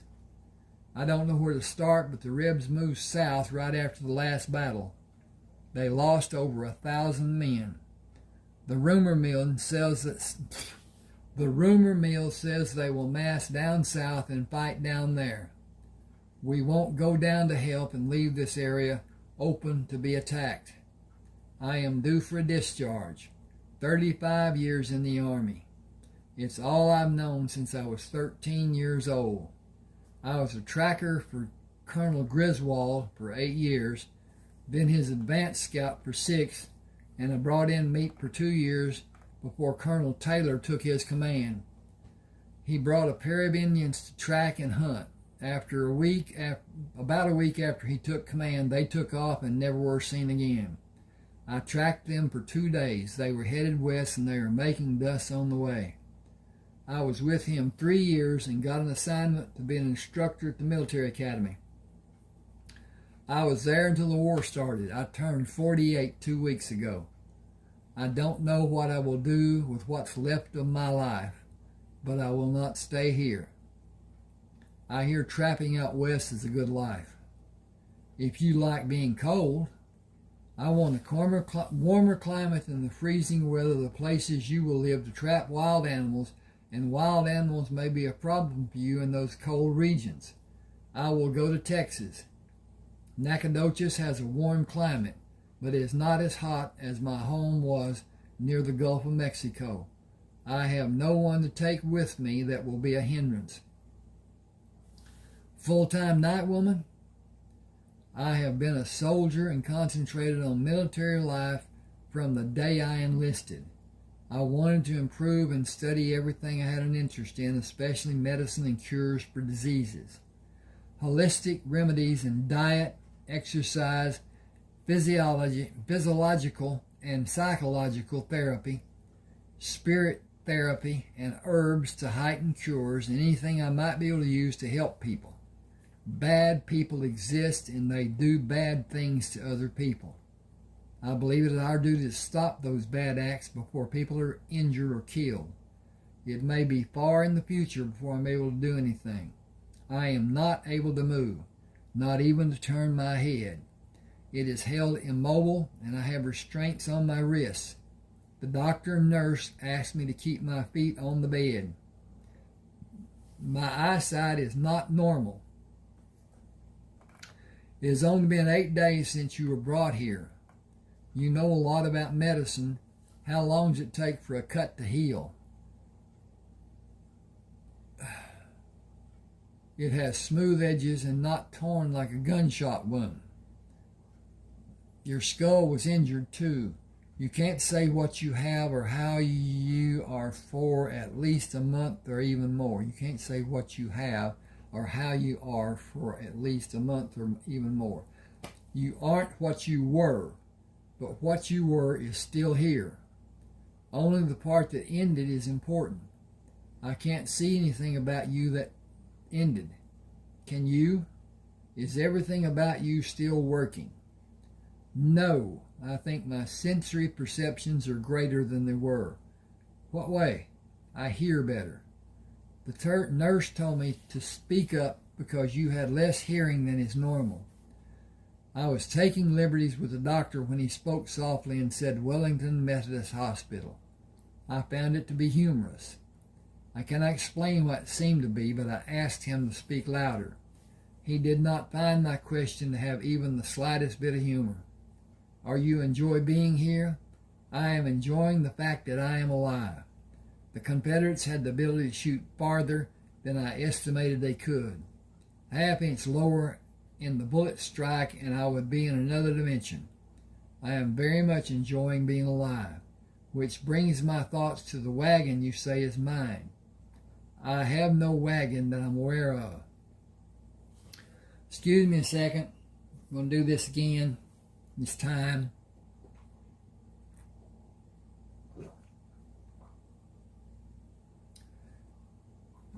Okay, then the man speaking. General Grant had us bring it to the hospital. Following the ambulance that brought you here.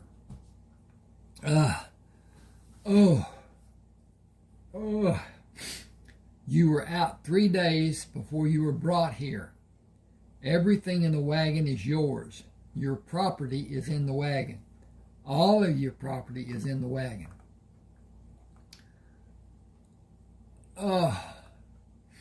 That is a surprise. I have no recollection of having property.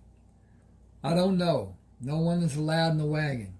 We have written orders from General Grant to protect it with our lives. He placed his hand on the bed and leaned closer to Rayford. I better go. Albers will be wondering where I am. None of us sleep during the daylight hours. How many men are with you? Joseph Albers, Henry Clarendon, Clyde Oliver, and me. We are all due to retire, and we can't go back to our homes. We joined the wrong side. I cannot understand that reasoning. The South didn't have an army before for me to join. We didn't have a part in the war being started. Politics did, and greed from the North. This war is nearing an end. Every battle we're in, the Confederates lose. They are growing shorter on men every day. Their supplies are almost non-existent, and they are fighting in too many different areas with too few capable men. I believe that one major campaign will be the last. But even the Confederate leaders are not sure how they can pull men away from those concentrated areas to mass the number of men needed to mount an attack that might allow them even a small chance of a victory. If I am right in my estimations, the loss of men in the big... I'm getting gooky here. The loss of men in the big battles will decimate the number of fighting men in the different areas they are holding, and all of the Confederate army will be lost. Battle by inevitable battle and peace by inevitable peace. That won't help us.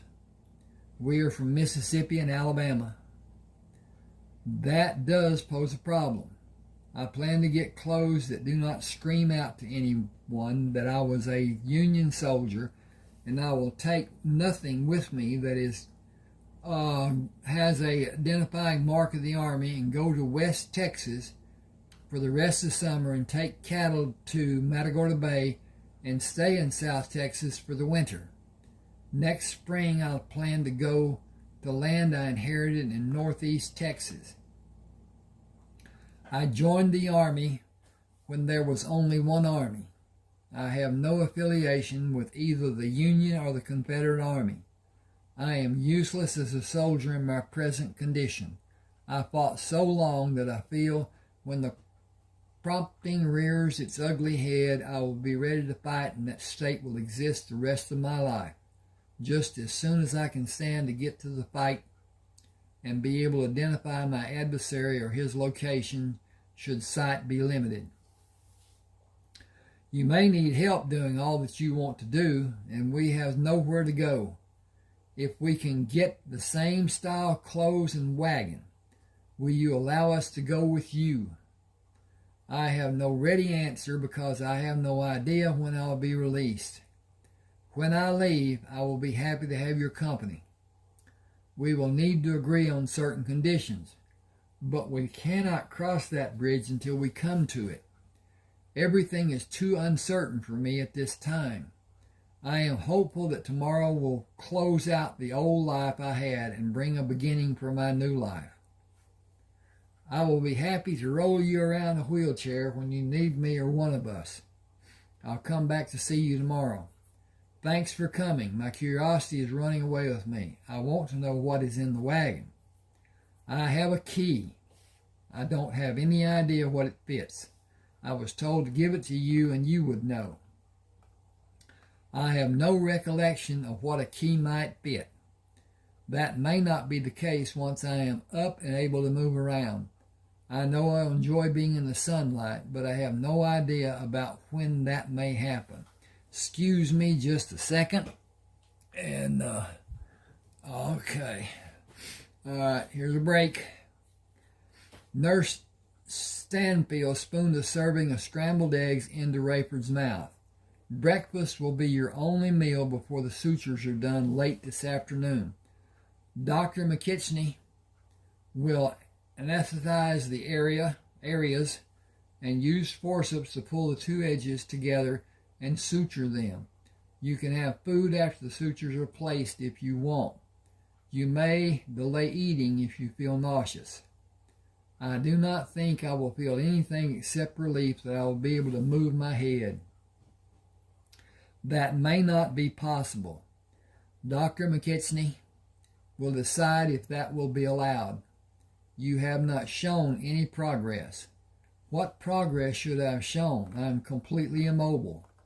Your speech is the same. You have not asked questions about anything. You have not asked for anything. I am a soldier. I have been for the greater part of my life. Soldiers wait for orders. We never ask questions. I am anticipating getting out of this bed. When is the only question I have. Dr. McKechnie may not allow it today. If he does or if he does not, I will comply. Finish the rest of the eggs. I had all I want, thank you. Rayford heard footsteps in the hall. They stopped at the open door. I'm Clyde Oliver, sir. Will you be able to visit for a few minutes, sir? If you dispense with the title of sir, please. I am a patient, not an officer. No, sir, can't do that, sir. Come in and pull up a chair. I can do nothing more than what you have seen me do, but I am cognizant of my surroundings. I am fluent in the English language, and I can still have a fairly decent conversation. From your eloquent rejection of my request, I will hazard a guess that you are one of the men attached to the detail of men guarding my wagon and my possessions. I heard Nurse Stanfield leave the room. Will you obey an order? I must, sir. Come around the bed on my right side. I am only able to look up, but I can hear your footsteps. Are you about 5'9"? Do you weigh about 185? You have not seen me. How can you know those things, sir? I heard you walking in the hall. Your strides indicate your height, and the heaviness of your footsteps is an indication of your weight. You are from either Alabama or Mississippi, and I would guess you have black hair with a thickening of gray. Can you see how the restraints on my wrist is tied? The restraint, not the restraint. Yes, sir. I will not order you to untie the restraints. I will ask you to do it in the one on my left wrist. Neither of them are necessary. Clyde loosened the restraint and finished freeing Rayford's right wrist, then moved around the bed and loosened the restraints from his left wrist. Rayford held his hands up to see them. I have wondered about the extent of my lack of ability to identify an object closer than the ceiling. I can see my hand perfectly. My near vision is obscure as I cannot distinguish the ceiling. My far vision is not affected because I can clearly see my arms and hands. I have not been restricted in movement for reasons that elude me. Back up. I have been restricted in movement for reasons that elude me. I believe it is for the convenience of the nurses. I have no intention of doing anything to my head or the bandage on my head. They have an unwarranted fear that I might. Do you have a revolver with you? Yes, sir. Is it a 5-shot Colt? It is, sir. May I have it? Where do you want it, sir? Under the lowest pillow on my right side with the butt away from my head. I will not be treated like a criminal after the sutures are sewn in my scalp this afternoon. If I feel the need, I will leave this hospital and go to the wagon. The concern I have is that I may not be able to walk normally due to the possible problems with balance. We are supposed to report any wish you have to General Grant. I do not believe that will be necessary. The threat to do it might be needed.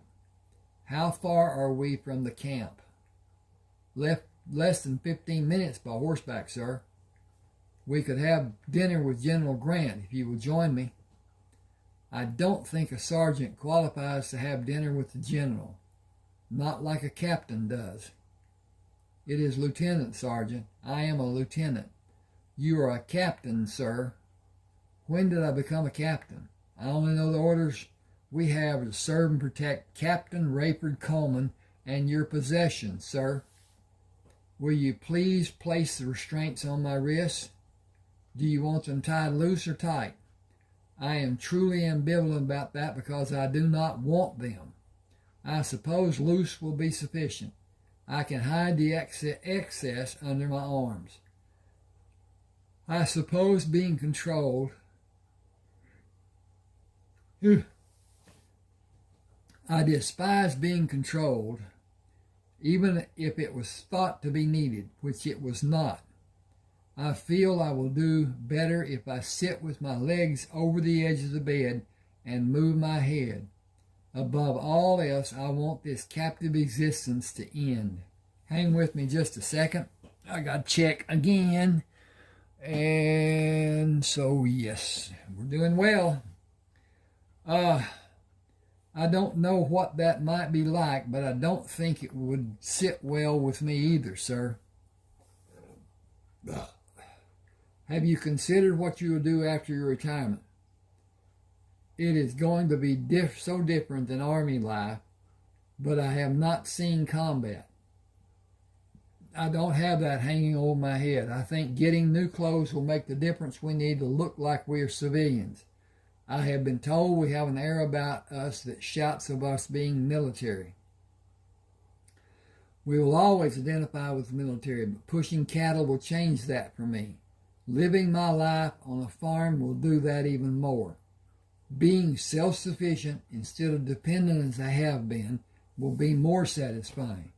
To some degree, we have been held captive all the years we have been in the Army. Quiet now, Nurse Stanfield is coming. How do you know that? I hear her footsteps.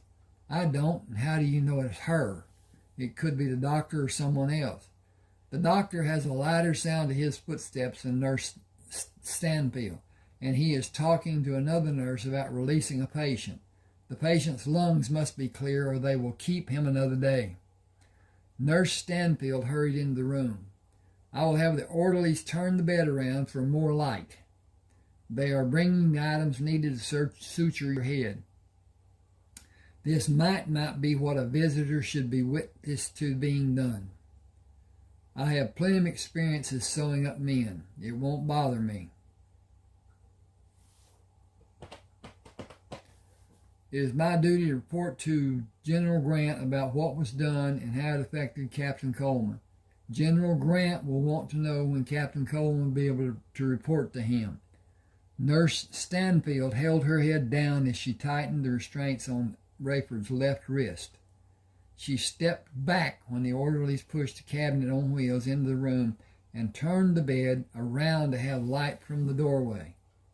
She tightened the restraints on Rayford's right wrist. Dr. McKitchney will be here in a few minutes, and this procedure will not take long.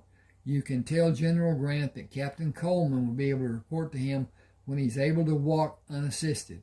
He should have a conveyance of convenience rather than be jostled riding a horse.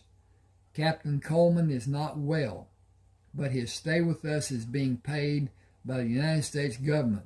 He may be transported to another location when it is needed after another night has passed. Dr. McKitchney instructed the hospital orderlies to bring the cabinet into the hallway and push the bed closer to the opening of the door. I have a chair to sit in while I do the sutures. At times you may feel pressure and tugs as the orderlies assist in moving your scalp to be sutured. You should not feel any degree of pain. I am ready, no matter how much pain I may need to endure. Proceed, please, doctor. Oh, okay. I need to change this just a second. I'll be P-L-E-A-S-E.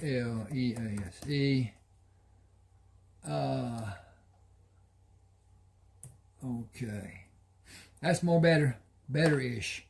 And then click this button, and click this button, and click this button, and click this button, and be done. I saved it. My eyesight is not what it should be. I'm getting a little double vision here. I don't know why, but at any rate, maybe that my blood sugar has gone down. I need some sugar to replace. Bye-bye. I'll take care of that in a few minutes. At any rate, he watched. Okay. Rayford felt pressure as the orderly pushed the forceps against the pieces of cloth covering both sides of the wound and pulled the handles to close the gap between the skin edges. He did not feel the sutures Dr. McKitchney pushed, pulled, tied, and had the second orderly snip. He looked up at the orderly holding the forceps. Slowly take away the pressure you are exerting. Watch to see if the edges come apart. If that happens, pull the edges back together. He watched as the orderly slowly continued. Just like you are doing, continue slowly. The sutures are holding. You can release the forceps. That is a masterful job. Well done, everybody, especially you, Captain Coleman. I will apply ointment and a bandage. You are free to do as you like when that is done. Do be careful and do not be blindly optimistic. You may have sensory perception disorientation. Do you mean I may have double vision and vertigo and other maladies? In a nutshell, yes. But I have the freedom to move my head within reason. Whoa. Okay, if I can find the cursor here, this should have a question mark there that is not there, but is now there. Okay. I will caution you to be patient. I am sure you will not. I will finish in a few seconds, and we will assist you in one activity of sitting up with your legs extended over the edge of the bed, with the calves of your legs against the edge of the bed. I have several questions to ask about this first experiment. He placed the last piece of tape on the bandage. Move the bed back against the wall and we will proceed. Captain, please allow the orderly's freedom to bring you to a position that you can move your legs over the edge of the bed and sit up. All of that should be done carefully and slowly. Hang on a second, I'm going to carefully and slowly check on my experimentation. He stood away from the bed and watched Rayford for indications of pain or distress. In an upright position sitting on the bed, Rayford moved his head down until his chin rested on his chest and held that position for a few seconds. So far, everything is working fine. Please maintain that position a little longer. How is your vision? My far vision is normal. Near vision has not returned to normal, but I believe it has improved slightly. Let them help you swing around and drop your legs over the edge of the bed with your hands flat on the mattress covering. When Rayford sat on the bed as the doctor instructed, he turned his head to look at Clyde. I am happy to see you, Sergeant. Dr. McKitchney interrupted. You are exactly as you should be. That is an excellent first step in your therapy for now. Hold that position and move your head slowly in every position you desire. Rayford looked at Nurse Stanfield, Dr. McKitchney, both the orderlies, and Clyde. Thanks to each of you for being here for this glorious day. My life came within a thread breadth of being ended, and now it has started over. All because a soccer helmet with layers of leather laid over and over and over that deflected a bullet intended to end my life. Is it possible for me to finally stand on my feet? Can I have that sign of progress? Are you feeling normal? Yes. Your stamina may be less than you imagine. Your muscles may have atrophied and a lack of balance may not be detectable from your present position. You will require physical assistance and a wheelchair. I very much want to be in the light of the sun. That will make me extremely happy. Let the orderly stand beside you and help if it is needed. Talk to them and listen to them. You can go outside by using a wheelchair. Do not attempt to stand or walk. I need your promise. I will glory in being outside, and I will act as a sane person should. I promise to remain seated in the wheelchair today. Tomorrow will be another day with its own promises. Gentlemen, if you will. Slippers first, but not slipping. It will be a blessing if you have the slippers and do not have a means to slip today or tomorrow. The thickness of the bone in your skull was diminished, but not to the point of being weak. just weaker than normal. It is difficult for me to predict if it will be repaired by your body or remain in its present state. You do not appear to have suffered physically more than superficially. When the evacuations of foreign objects in your body are accomplished and you feel stronger, you will have my release to join the activities ordered by the Army, particularly General Grant. He has been persistently insistent with messages. He is not a man to be taken lightly. What were the messages? He is concerned that you are not being properly guarded and so many other concerns, but no demands. It is not that I am taking him lightly. That would be extremely foolish. I cannot answer most of his questions. No medical person can. You have special needs, and a book with instructions telling how your case should be properly administered does not exist in my world. I can do nothing more than tell him you will be here another week or longer. Rayford slipped over the edge of the bed and stood solidly on the floor. It must be the magic slippers. I am up and perfectly balanced. Can I get a ride into the great outdoors? Sergeant Oliver left with the hospital orderlies. I'll bring the wheelchair, sir.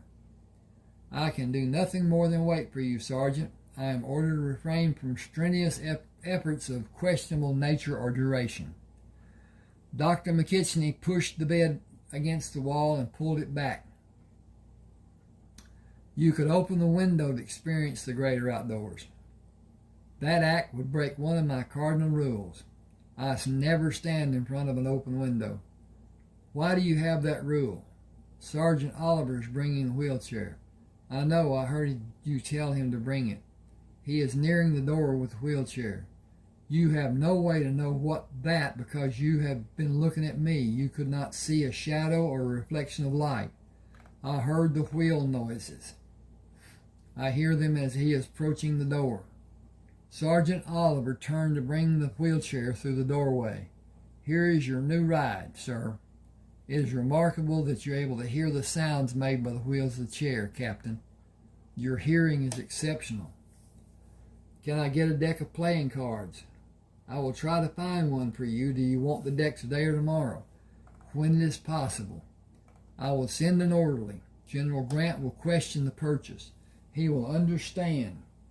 He has been such a stickler about every change. I wonder about his understanding. I seriously doubt that he had an interest, probably an aide attempting to seem relevant. Then my concern is not needed. General Grant deals with major problems. He must make decisions without pertinent information to guide him through the process. I doubt that he sent even one message concerning my physical being or welfare. Would an aide sign General Grant's name? It would be a major offense if it was done. Every message has his signature on it. He wants you to be in complete control of your facilities when you return to duty. Excuse me.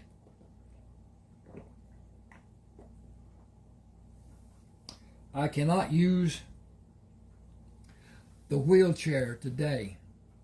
I suggest that you do the surgeries today and tomorrow, beginning now.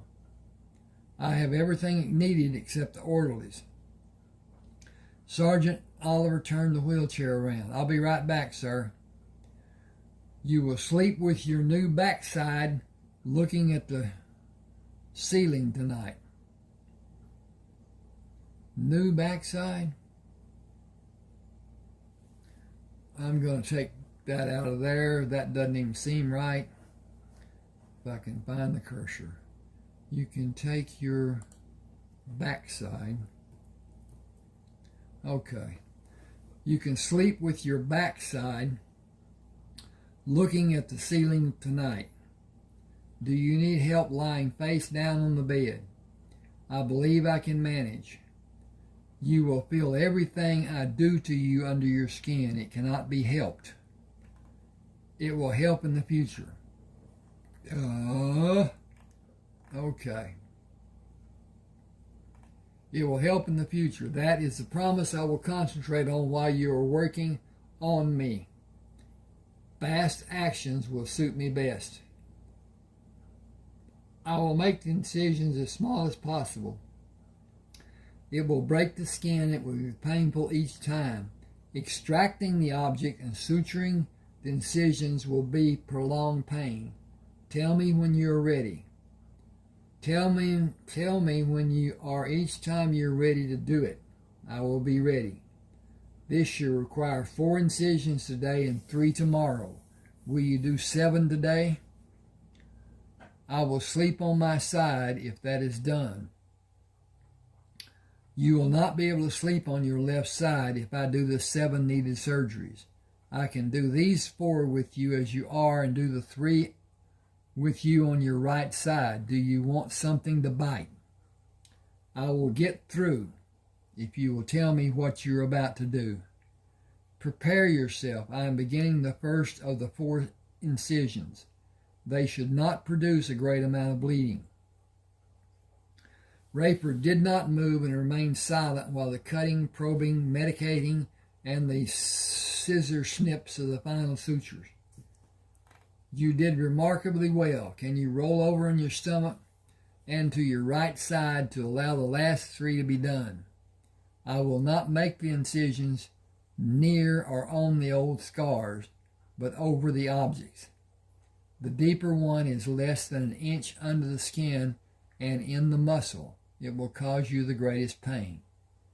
Rayford moved to be on his right side. Sergeant, I need to have a message taken to General Grant, telling him I will come to his tent early tomorrow morning. Dr. McKechnie nervously waves his hand. I cannot condone your traveling for 3 days. I am sutured and bandaged. We are waging war, Doctor. I am needed. I would go now if I could be there before evening comes. General Grant will leave this area the day after tomorrow for a campaign in the South. You will not be released to go with him. That leaves as my only prerogative to see him before he leaves. Okay, this is coming up on chapter 3. I'm going to end here and ask that you please subscribe, hit the like button, share if you will to people who like to read, and there's a fourth. Whatever. At any rate, if you want a book, send me an email at that address telling me what you want and we'll get together. All right, thank you for being with me. Do subscribe and like. That is so important. Thanks now. Ugh.